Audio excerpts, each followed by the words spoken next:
Faana Broadcasting Corporate afaanota lamaan tamsaasa idilee isaa kan eegale yeroo ammaa afaanota biyyattii 8tiin tamsaasa isaa idileetiin hawaasa bira qaqqabaa jira. FBC tamsaasni afaan Oromoo namoota 14 torbanitti sa'aatii 38 qulqullinaan tamsaasa isaa kan eegale kunoo waggoota 25 lakkoofsisee jira. Guyyaa har'aas waggaa 25ffaa Faana Broadcasting Corporate sababeeffachuun yeroo tamsaasa afaan Oromoo irratti kan xiyyeeffate waltajjii marii geggeeffamee jira. Waltajjii marii Faana Broadcasting Corporate yeroo tamsaasa afaan Oromoo irratti xiyyeeffachuun qophaa'e irratti haasaa baniinsaa kan taasisan hojii geggeessaan Faana Broadcasting Corporate obbo Dimaasuu Daamtoo Faanaan waggoota 25 darban aadaa, seenaa fi afaan Oromoo guddisuu keessatti gahee guddaa baateera jedhanii jiru. Bu'a qabeessummaa hirmaachisummaa uummata giddugaleessa godhachuun hojjechuu isaatiin fi miidiyaa bajeta ofii isaatiin of danda'ee jiraatu ta'uu isaatiin industirii miidiyaa biyya keenyaa keessatti miidiyaa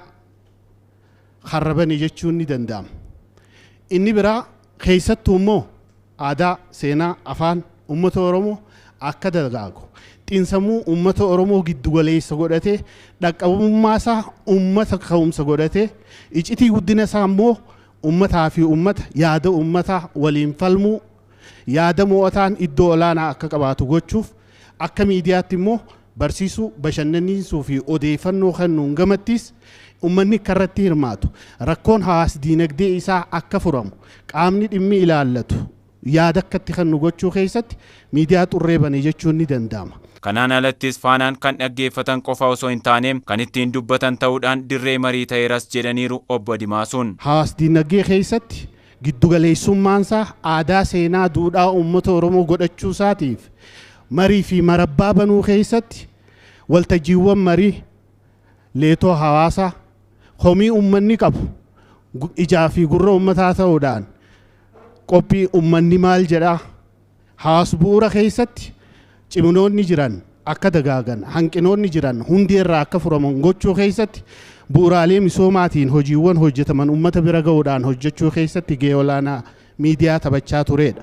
Maricha irratti kan hirmaatanii fi miseensa boordii Faana Broadcasting Corporate kan ta'an Ambaasaadder Daggifee Bulaa Faanaan odeeffannoo sirrii fi qaqqabamaa hawaasa biraan qaqqabsiisuun waggoota 25 lakkoofsisee jira jedhanii jiru. Qonnaan bulaa keenya baadiyyaatti argaman mala qonnaa ammayyaa barsiisuun akka itti fayyadamuu fi keessattuu jireenyi qonnaan bulaa akka fooyya'u gochuu irratti oomishaaf oomishtummaan akka dabalu gochuu irratti gaheen reediyoo Faanaa keessattuu qophiin afaan Oromoo raawwataa ture akka salphaatti ilaalamu. Rakkoo bulchiinsa gaarii gama ilaaluunis silaa obbo Dimaasuun akkuma ibsanii uummanni maal jedha sagantaa jedhu qopheessuudhaan uummanni komee isaa karaa inni ittiin mootummaatti ibsachuu danda'u, komee isaa karaa inni ittiin qaama adda addaatti ibsachuu danda'u sagantaa akkasii qopheessuudhaan komeen uummataa kun ifatti akka ba'uu fi kanaaf immoo qaamni ilaalu hundumtuu furmaata akka inni kennuuf gochuu irratti reediyoon Faanaa qophiin afaan Oromoo gahee guddaa taphateera jechuun ni danda'ama. Waltajjii Faana Broadcasting Corporate dhimma tamsaasa afaan Oromoo irratti xiyyeeffachuun guyyaa har'aa magaalaa Finfinnee irratti qopheesse irratti FBC'n tamsaasni afaan Oromoo guddina afaanii, aartii fi aadaa Oromoo irratti shoora inni taphatee ilaalchisuun waraqaan qorannoo dhiyaatee irrattis mari'atamee jira. Waltajjicha irratti kan hirmaatanii fi marichaan booda yaada isaanii kan kennan barsiisaa Yuunivarsiitii Finfinnee kan ta'an obbo Qulqulluu Ijoo marichaan booda yeroon dabalataa tamsaasa TV afaan Oromoo osoo dabalamee jechuun yaada isaanii dhiyeessanii jiru. Akka fakkeenyatti ummata tokko jechuun afaan isaati, aadaa isaati, aartii isaati ummata kana baasee mul'isuu keessatti yeroo keessattuu addunyaa globalizationii keessa jirru dorgommii aadaa cimaan jiru kana keessatti ummanni Oromoo afaan aadaa aartii isaa fudhatee addunyaa gubbaatti akka ol bahu gochuu irratti ammas Faanaan kana caala cimee hojjechuu qaba. Ummata keessa gadi galee qorachuu qaba. Rakkoo guddaan ummanni walitti fufiinsaan kaasaa ture hanqina yerooti. Ummanni bal'aan kun sa'aatii xiqqoo kana otoo hin taane chaanaalii mataa isaa banuufiin barbaachisaadha. Chaanaaliin tokko qofti ga'uu dhiisuu danda'a. Faana afaan Oromoo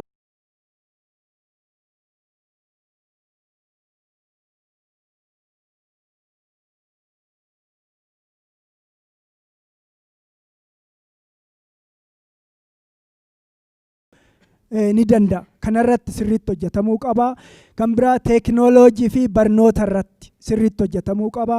FM'oota 12 FBC'n qabu keessaa 5 naannoo Oromiyaa keessatti argamu. Aadaa fi afaan Oromoo guddisuu keessattis shoorri FBC guddaa ta'uudha. Miseensi mana maree bakka bu'oota uummataa obbo Muhammad Qophee marichaan booda kan dubbatan. Miidiyaan kun meeshaa qabsoodhaati akkaan allaalutti.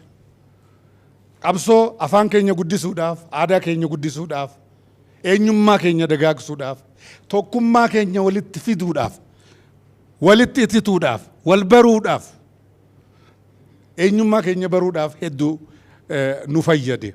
Sagantaa adda addaa uumee afaan keenya diyaaleektiin adda addaatis jechoonni adda addaatis akka walitti dhufan, akka walii gallu.